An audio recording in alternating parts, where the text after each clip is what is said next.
Today we are planting perennial flowers and doing some harvesting in the fall garden. I mean, most of the beds are completely empty, as you can see, but down there in the corner are the winter greens and broccoli and cabbage and that kind of thing. And then on that side there's potatoes that I need to dig. And then I need to plant some more bulbs in this bed. This is all going to be flowers next year. You can actually see I planted some a few weeks ago and they're coming up already, even though it's fall. I think they're crocuses. But yeah, that's what we've got going on. I've got garlic planted here in this bed. I think about 4 pounds in this one right here. It's interesting that the soft neck has already sprouted and is growing like crazy, and then you can see the hard neck is barely coming up, and it was planted only a few days apart, I think, but yeah, I'm excited because I've never grown soft neck before. We'll see how that goes. Most of these beds around the sides were kind of wild this summer, mostly weeds and ice plant and that kind of thing, so I'm planting some tick seed just to see if it'll take up, more of the bed and make it look nice. This is what I've got planted up here. Out here we've got the blueberry bushes and some flowers I'm planting. More tick seed here. I believe this is the moonbeam and pink varieties. These are the blueberry bushes. There's a few big old tree sprouts I need to cut out of there, but these did really good this summer. I need to fertilize them. Here's some of this, I think it's verbena, butterfly verbena. It's beautiful. So many flowers, so many butterflies, all through the whole season. This is the remnants of the irrigation. I've been disconnecting it and getting it put away for the winter. Planted some mums that are done blooming, but hopefully will come back next year. New blueberry bush, just to keep new blood coming in. Another one, looks like deer ate the top of that one already.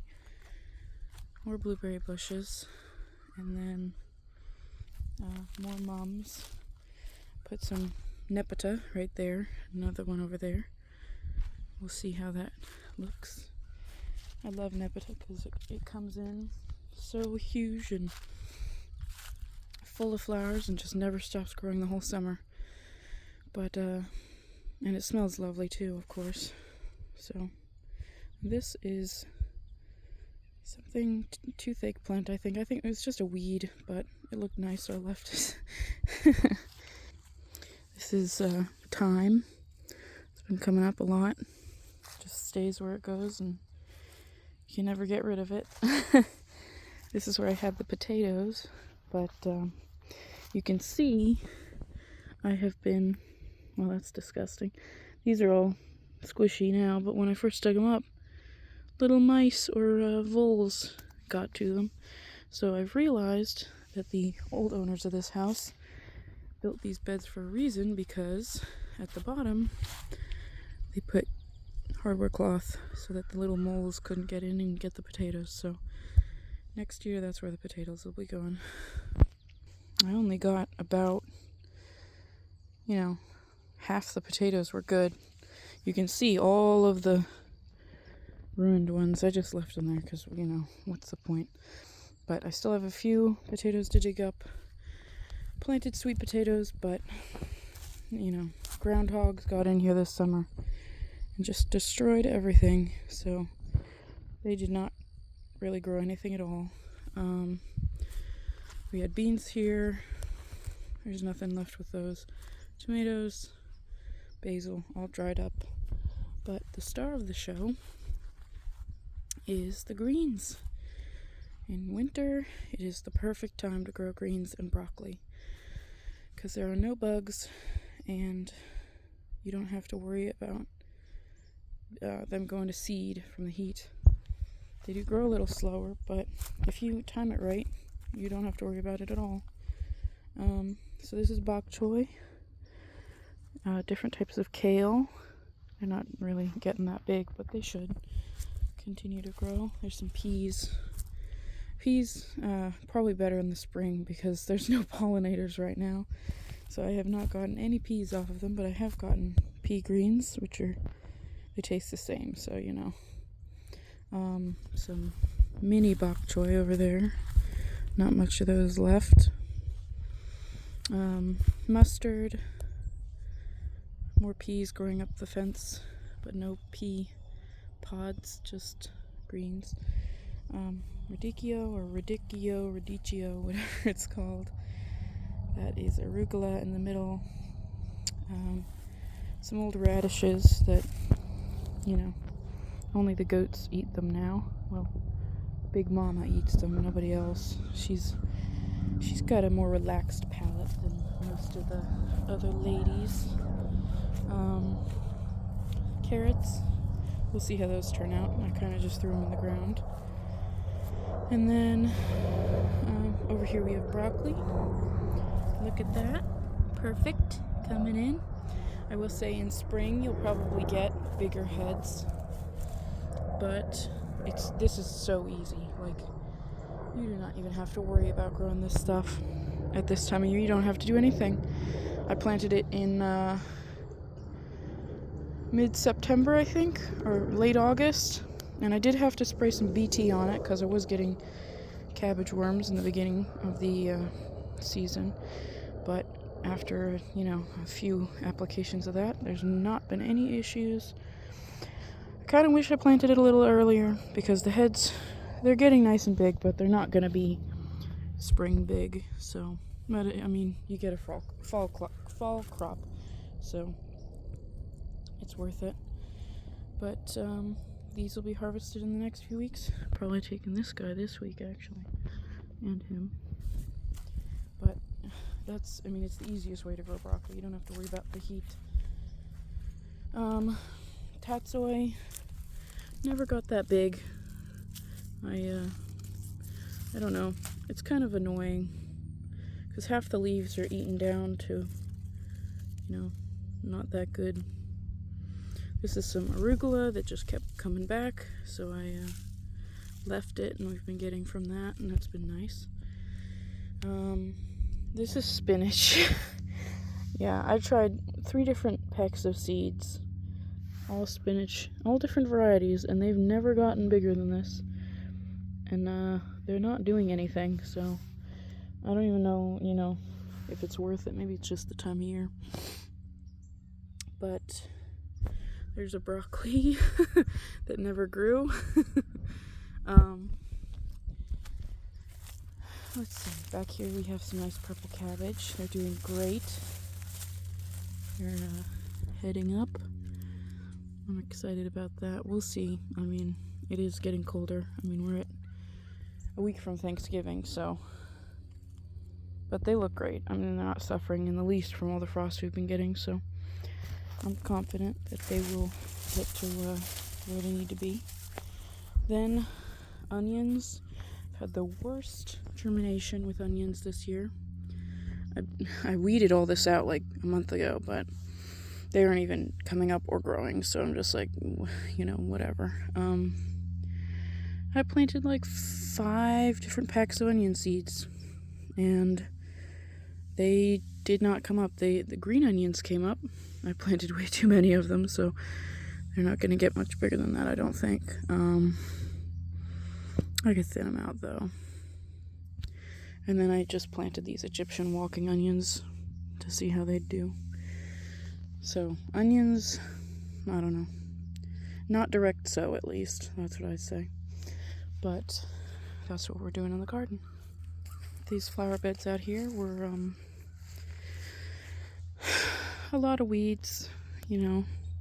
There's that purple verbena again.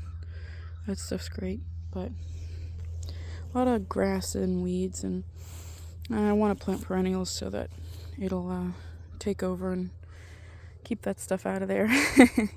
So we've got anemone, I think.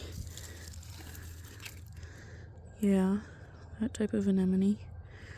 And then some tick seed. More pink tick seed. This is the stuff that was over near the blueberries. Let's see. That stuff's so pretty.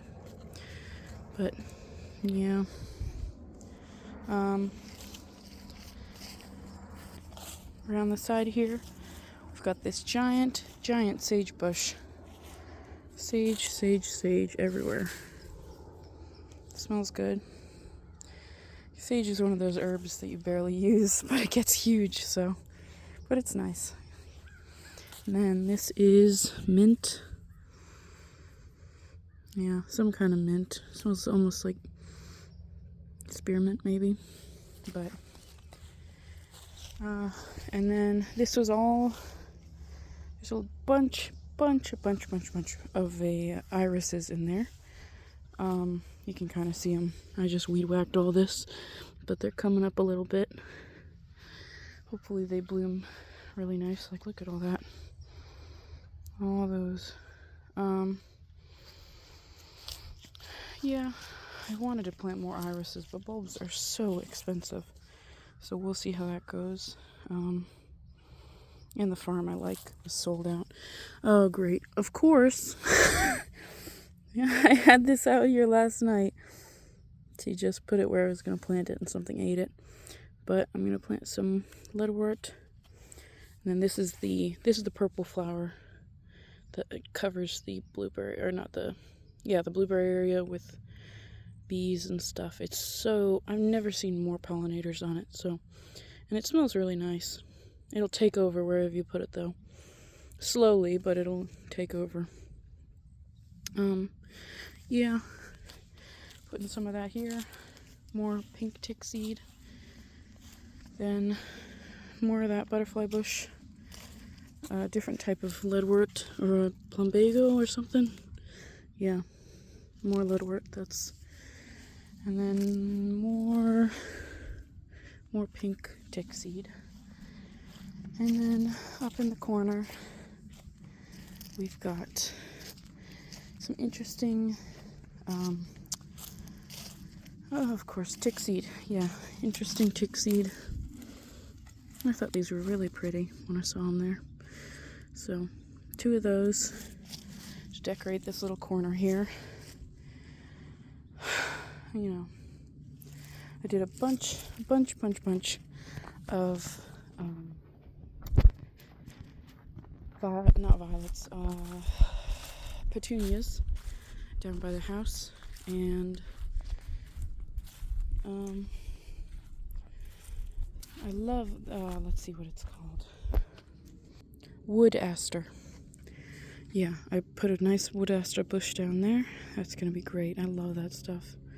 But lots of perennials, some night blooming jasmine, more plumbago, and that's pretty much it. Yeah. And then the goatee ladies are over here grazing Big Mama and Cactus. Big Mama gets her radish every day. Tried to take a video of that today, but it was too big and I zapped myself on the electric fence. So she didn't eat her radish. She ate the radish leaves though, but we'll see how that goes. All right. See you next time.